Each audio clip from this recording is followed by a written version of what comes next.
Hi, welcome to YouTube channel Learn English with Francis. I would like to explain you about verb. Verb అనేది ఒక పదము. ఇది కర్త చేసే పనిని తెలియజేస్తుంది. క్రియ అనేది ఒక వ్యక్తి, ఒక వస్తువు లేదా ఒక జంతువు యొక్క పనిని వివరించే పదం. ఈ పని భవిష్యత్తులో జరగవచ్చు, గతంలో జరిగి ఉండవచ్చు, వర్తమానంలో జరుగుతూ ఉండవచ్చు. మనము వర్బు లేకుండా వాక్యాన్ని నిర్మించలేము. For example, I play cricket in the ground. నేను గ్రౌండ్లో క్రికెట్ ఆడుతాను. ఈ వాక్యము ఐ అనే సబ్జెక్ట్, ప్లే ఆడుట అనే చేసే పనిని తెలియజేస్తుంది. కావున సబ్జెక్ట్ చేసే పనిని తెలియజేయు పదమును వర్బ్ అని అంటారు. She has completed her work. ఆమె తన పనిని పూర్తి చేసినది. ఈ వాక్యంలో సి అనే సబ్జెక్ట్ పూర్తి చేసిన పనిని తెలియజేస్తుంది. కావున పూర్తి చేసిన పనిని తెలియజేయు పదమును వర్బ్ అని అంటారు. Doctor is in the clinic. Doctor క్లినిక్లో ఉన్నాడు. డాక్టర్ అనే సబ్జెక్ట్ డాక్టర్ ఎక్కడ ఉన్నాడో అనే స్థితిని తెలియజేస్తుంది. సబ్జెక్ట్ యొక్క స్థితిని తెలియజేయు పదమును వర్బ్ అని అంటారు. రాజు ఈజ్ ఏ టీచర్. రాజు ఒక టీచరు. సబ్జెక్టు ఎవరో తెలియజేయు పదమును వర్బ్ అని అంటారు. I have a bike. నాకు ఒక బైక్ ఉంది. సబ్జెక్టు కలిగి ఉండే స్థితిని తెలియజేయు పదమును వర్బ్ అని అంటారు. Raju felt happy for getting job. Raju ఉద్యోగం పొందినందువలన సంతోషంగా ఉన్నాడు. సబ్జెక్ట్ ఎలా ఉన్నాడో అని తెలియజేయు పదమును వర్బ్ అని అంటారు. క్రియలను ప్రధానంగా రెండు రకములుగా విభజించవచ్చును. అవి: ఒకటి main verb, second one is auxiliary verbs or helping verbs. Main verbs ఒక వాక్యంలో నౌన్ చేయు పనిని మెయిన్ వర్బ్స్ అని అంటారు. For example, he wrote a book. ఈ వాక్యంలో వ్రోట్ అనునది ఈ అనే నౌన్ చేసిన మెయిన్ వర్బ్ అగును. Auxiliary verbs or helping verbs సహాయక క్రియలు. For example, he is reading a book. అతడు ఒక పుస్తకం చదువుతూ ఉన్నాడు.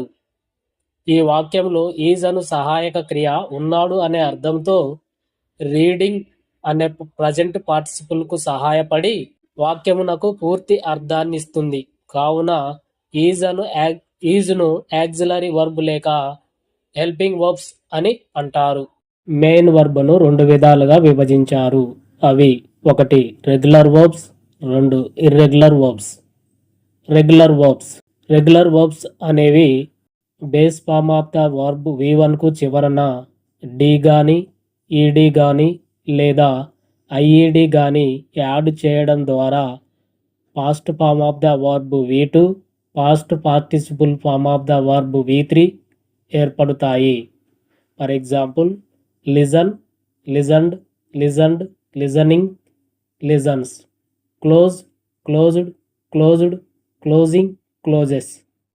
యాక్షన్ వర్డ్ ఆర్ వర్బ్ అచ్చుతో ముగిసినప్పుడు దానిని పాస్ట్ టెన్స్గా మార్చడానికి చివరన డి జోడించబడుతుంది. For example, close, closed, closed. Hate, hated, hated. Die, died, died. Action word or verb అల్లుతో ముగిసినప్పుడు దానిని పాస్ట్ ఫామ్ రూపంలోకి మార్చ ఈడి జోడించబడుతుంది.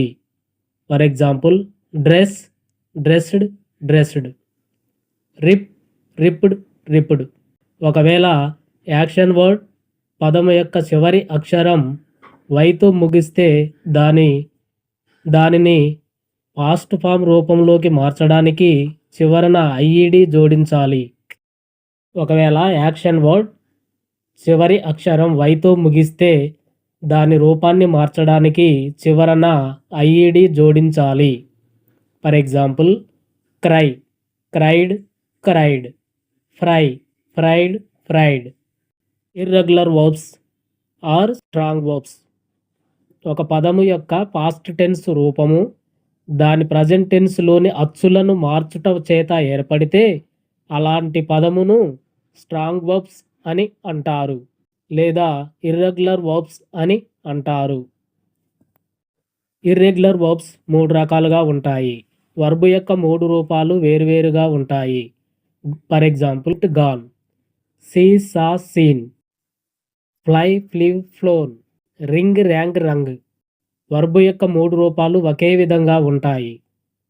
Bet bet bet, put put put, let let let. Verb యొక్క 2 రూపాలు ఒకే విధంగా ఉండి ఒక రూపం మాత్రం వేరుగా ఉంటుంది. For example become became become, come came come, say said said, meet met met.